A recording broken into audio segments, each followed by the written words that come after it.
Being an online business owner is full of ups and downs. Some days you can't imagine going back to your 9 to 5, and other days you want to burn your whole business to the ground. We get it. Welcome to Chaos to Conversions, a podcast of practical, no BS strategies to grow your online business. Each week, we're chatting about launching, copywriting, mindset, and more, so you can make sense of the chaos and do more of what works. Join the conversation and let's grow together.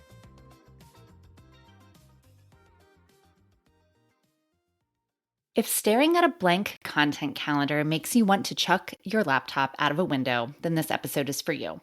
The last quarter of the year is packed with a ton of distractions, holidays, sales, and winging it just isn't going to cut it.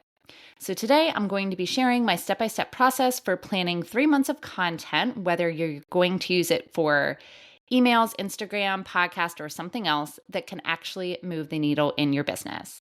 And by the end, you'll have a plan that educates, builds trust, and sells without adding a ton more stress to your plate. So let's grab a notebook and dive in.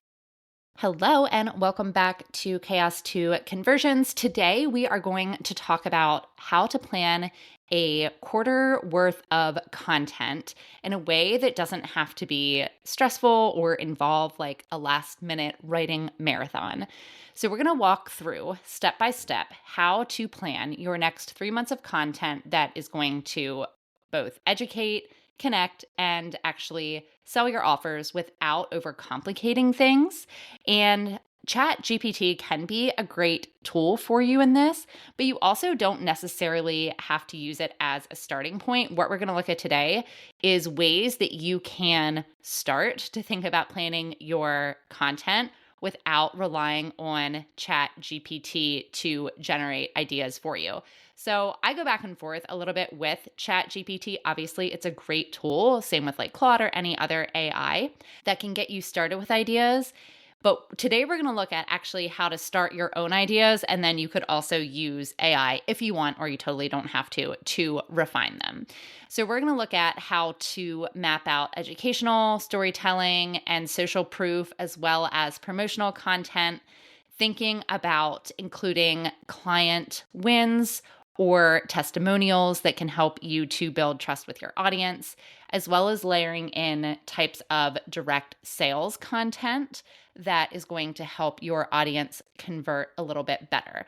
So grab a notebook and a pen or open up a Google Doc, because by the end of this episode, you're going to have a clear plan to finish the year strong, grow your audience, and move gracefully, hopefully, into 2026.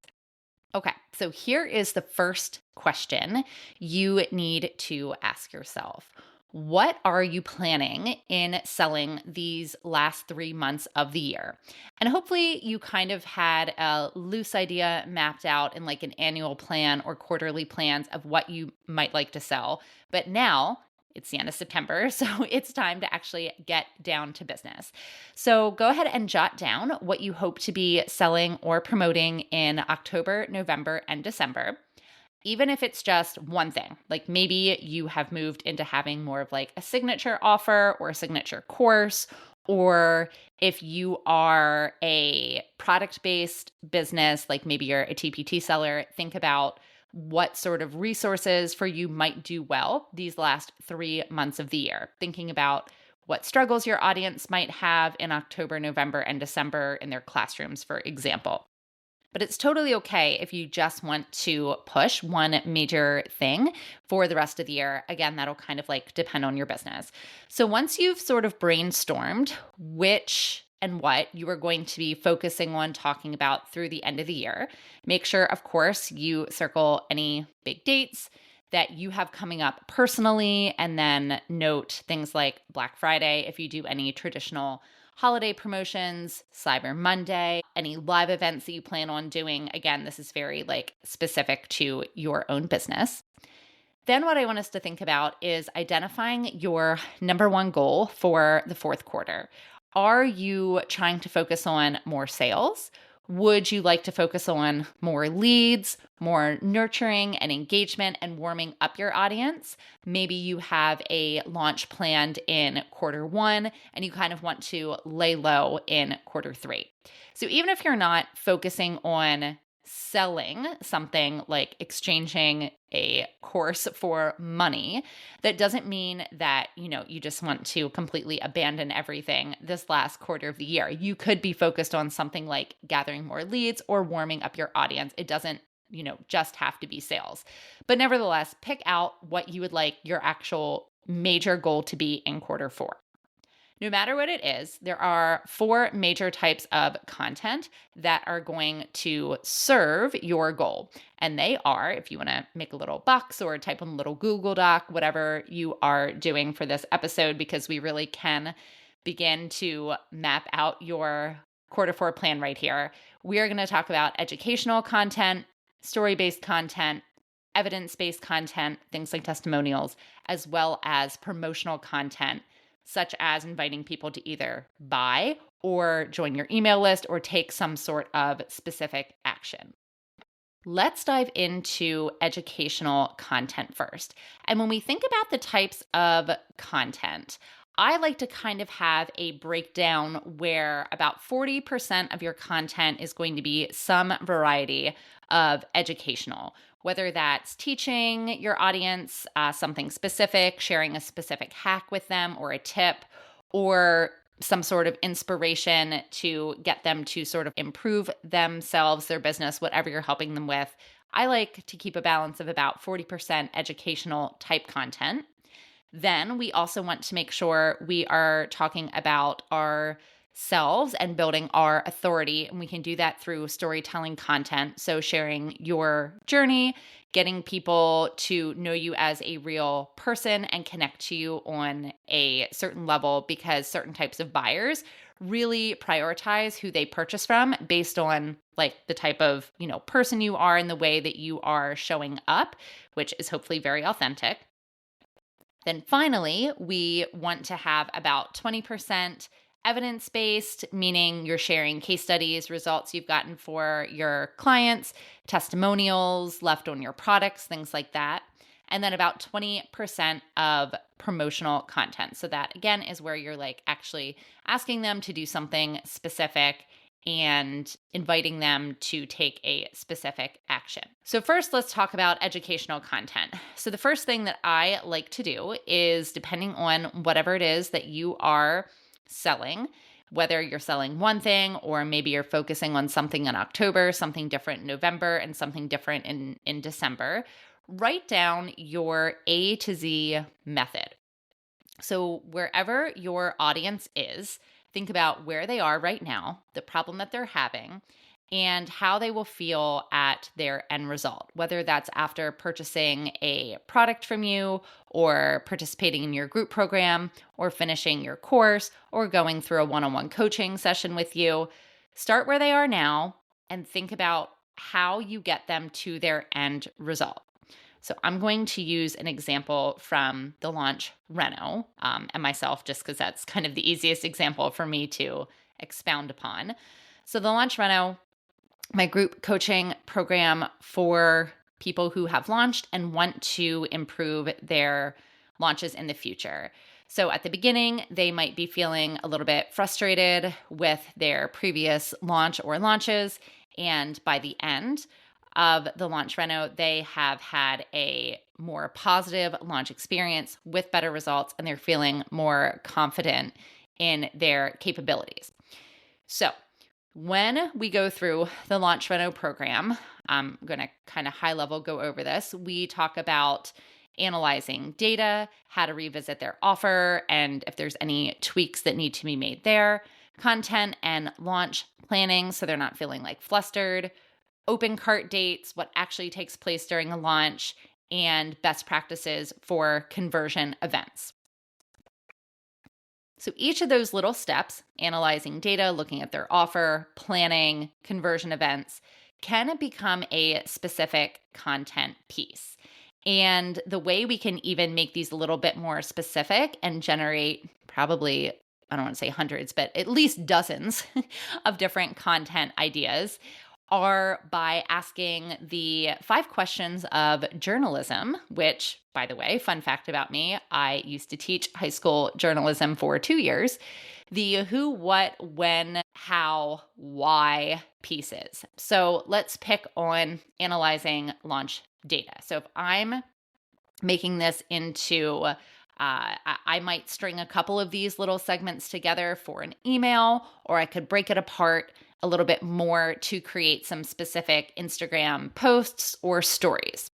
So, who should be analyzing their launch data?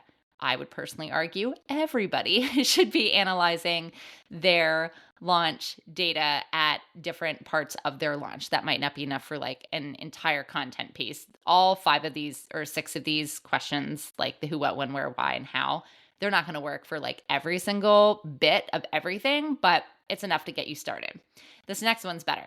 What launch data should you analyze? Because when you finish up, right, with a launch, a lot of people I've noticed in just working with launch clients over the last 5 years are very overwhelmed with like what to pay attention to and what to ignore and what they should focus on. So what launch data should you analyze? That could be, for me, an entire I think it has been an entire podcast, an entire email. That could be a big, juicy kind of piece of content. Where is a good place to analyze your data, organize it? How can I, keep track of all this year over year? Sometimes this comes easier to people than others.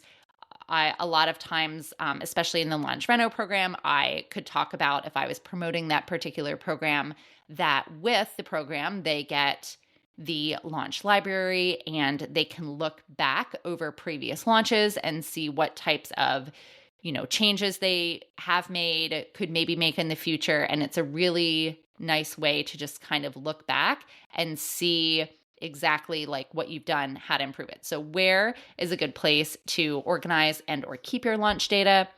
When should you be analyzing your launch data? So that could also be a pretty meaty piece of content for me. I can see making that into an entire email, because I would ask people to look at and consider what types of data they should look at the beginning of launches, like opt-in pages, registration pages, as well as in the middle, like emails, click rates for your actual cart open period, actual feedback you're getting at conversion events. So thinking about like specifically what type of data you should analyze when could be another meaty piece of content.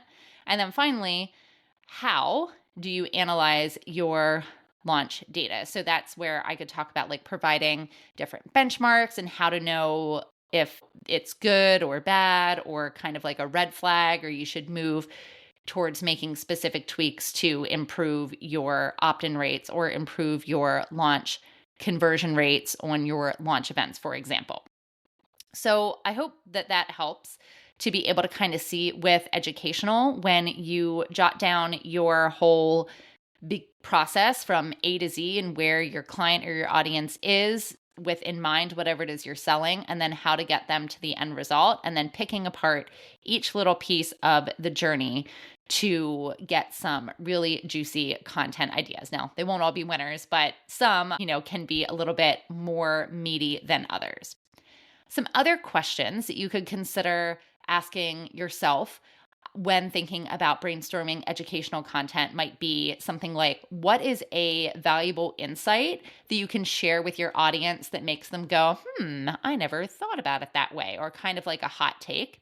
What's one mistake my audience continues to make, or I've seen them make in the past, like more than one person, that I can correct with this quick belief shift?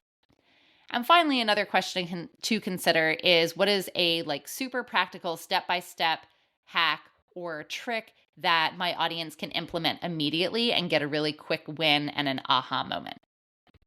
The next type of content that you definitely want to lean into to get your audience to know you a little bit better and connect with you more is storytelling content. So one way to think about that is to think back to when you first started your business, or you first developed your program, your course, the resource that you were thinking of selling, and think through the steps of your story. Think through the steps of what you were thinking when you created this specific resource. So I'm going to pick on like a more digital product at this time instead of like a course or a group program. So maybe I have created a digital seating chart that makes it really easy for teachers to switch up their seating arrangement and display it on the board, and it makes the classroom management process much, much easier. So if I'm thinking back through that, and let's pretend that that was something I created, it wasn't, but let's pretend that it was, I might be thinking back and, really diving deep to remember that really difficult class that it just felt like I had to switch up their seating arrangements like almost every month, but it was taking me like an hour to switch people around and to like sketch it out on paper. I don't know if anyone remembers that. I used to like literally design it on Google Slides, like my seating chart in my classroom because I had flexible seating, and then print out the paper and then handwrite people's names in with like pencil and erase it and mess around with it that way. So maybe I would be talking about this, difficult class and how I was always switching up my seating chart, and I really just needed a quicker way to do it more easily. And that is, what helped to inspire me to create this particular product. Thinking from the lens of maybe a group program, for example, looking at the launch reno and me and launch planning and why that's sort of something I've gravitated to, I might tell a story that yes, I started as a teacher, and I was also a student council advisor for 10 years, which resulted in me having to plan large school-wide events like pep rallies and homecoming, which you simply cannot plan in a day. Homecoming in September, that planning has to start in July, choosing and breaking a larger project into baby steps like constructing the theme and ordering decorations and planning the football game halftime show and things like that. All the little steps that go into project planning, and I could expand more about this, but helped me to better be able to break down, steps in launching. And then, I could talk a little bit about once I moved into the online space, how I was able to apply these project planning steps to these large 6-figure launches, looking at the data, looking at what worked and what didn't. Storytelling content can be really helpful if you don't have a ton of testimonials. So if you don't have a ton of testimonials, if you're just starting out, or maybe like it's a new program or a new resource, that's okay. Start with the story when you first realize that the real problem isn't what like everybody thought it was, and it was either like deeper or more simple or totally different, and you could explain and expand upon how and why you created whatever it is that you're selling, your offer, your course, your group program, your resource, through the discovery of yourself and this story. So some other sort of things to think about and consider when you are thinking about a storytelling kind of piece of content, whether it's an email or an Instagram, story or post or a podcast, is opening with your audience's like initial assumption, the surface level problem that they had, sharing that aha moment when you first saw like the truth or what could make this easier, reframe that belief for them, and then make sure that you're ending with kind of like a soft call to action, an invitation to speak with you, something that opens up your communication and a conversation to invite and draw your audience more in so they can, of course, trust you a little bit more and get to know you more as a person. Next up, we also want to make sure we are including evidence-based type of content. So this is ideal because it helps your audience think like, oh, wow, this actually worked for somebody who was kind of like me. So therefore, it could work for me too. So this is where we are going to pull in our best client reviews, DMs, offhand comments, repurposing those as graphics, carousel slides. Make sure you're pairing them with like actual context and not just like slapping up a random quote, but adding in maybe this was the problem they were experiencing before, here's what they had to say after. This is where we can also break down mini stories, case studies. This, of course, is more challenging to do if you are launching something that is new, or that you don't have a lot of feedback on before. But make sure that when you do get these case studies and these mini stories, you are making them as specific as possible. So something like she went from 1 sale in her first launch to 12 sales in her second launch using this particular proven process.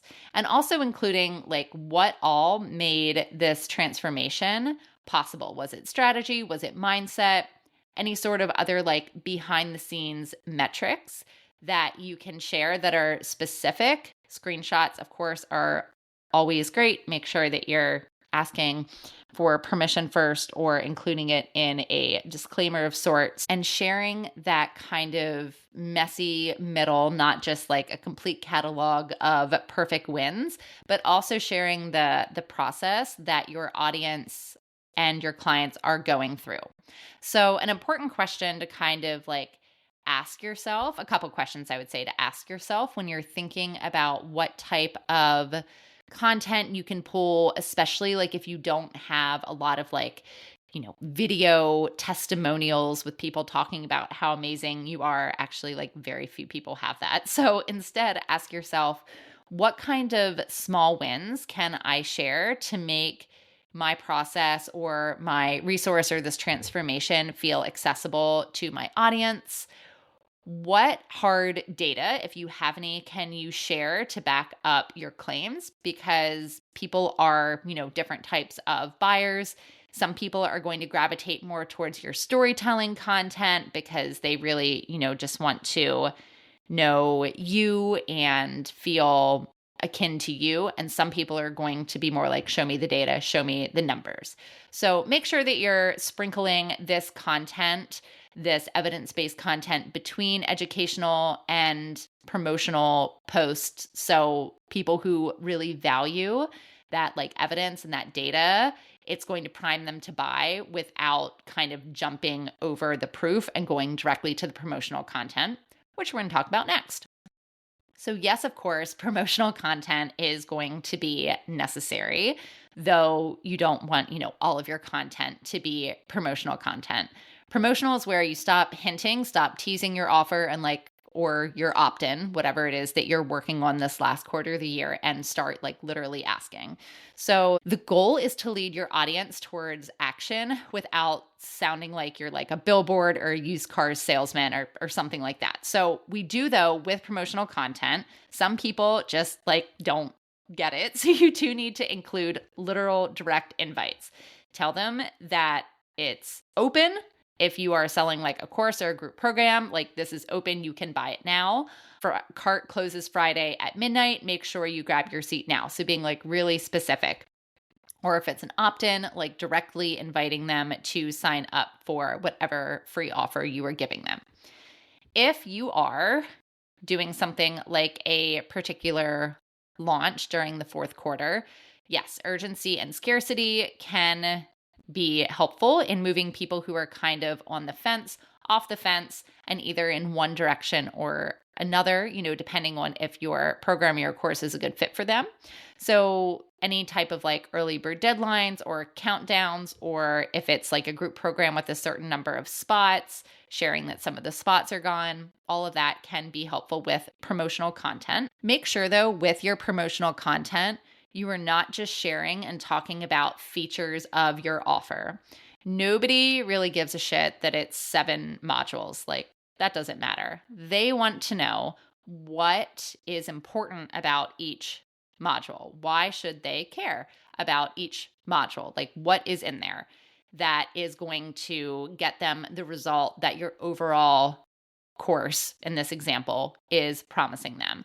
So instead of just saying like, join now, let's also not only contextualize it for why each aspect of your program is important, but let's also make sure that we're understanding why it matters right now during this time of the year. So like going back to the digital seating chart resource, instead of just saying like, buy the digital seating chart resource now, say something instead like, if you want your classroom management to improve before February, this is your last chance to get the classroom seating chart at this price, for example, contextualizing it into why it matters this time of year. The other thing to consider with promotional content is to manage objections preemptively as much as you can.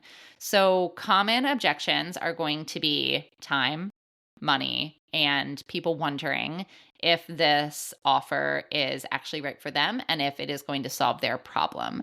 So if you can address any of those with any sort of FAQ content, like emails discussing it on Facebook, or Instagram stories, for example, answering the most common hesitations to also preemptively anticipate them so people can hopefully get over the hurdle of their hesitations and their objections a little bit faster.